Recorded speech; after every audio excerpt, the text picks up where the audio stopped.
Welcome to new video. আজ আমি একটা টিউটোরিয়াল নিয়ে আলোচনা করব বা প্র্যাকটিক্যালি দেখানোর চেষ্টা করব। সেটা হচ্ছে যে এইচটিএমএল কোডিং কিভাবে নিজের অ্যান্ড্রয়েড ফোন দিয়ে করা যায়।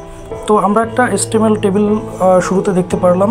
তো এটা করার জন্য আমরা নোটপ্যাড অনলাইন যে কোনো ক্রোম ব্রাউজারে ঢুকে লিখে সার্চ করব। দেন আমরা এখানে notepad online rights your notes online এই ওয়েবসাইটটাতে প্রবেশ করব। দেন এই ওয়েবসাইটে ঢোকার পর আমি কাঙ্ক্ষিত যে এইচটিএমএল কোডিংটা আছে যেটা আমাদের লিখতে হয় সেটা আমি আগেই লিখে রেখেছিলাম, শুধু পেস্ট করলাম। দেন পেস্ট করার পর আমরা দেখতে পারবো হ্যাঁ সম্পূর্ণটা ঠিক আছে। এখন উপরের দিকে ফাইল অপশান, এরপরে সেভ অ্যাজ অপশান।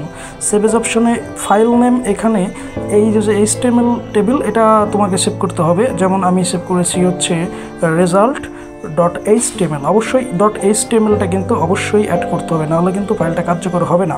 ওকে, নেক্সট এটা লেখার পর সেভ অপশানে সেভ করতে হবে।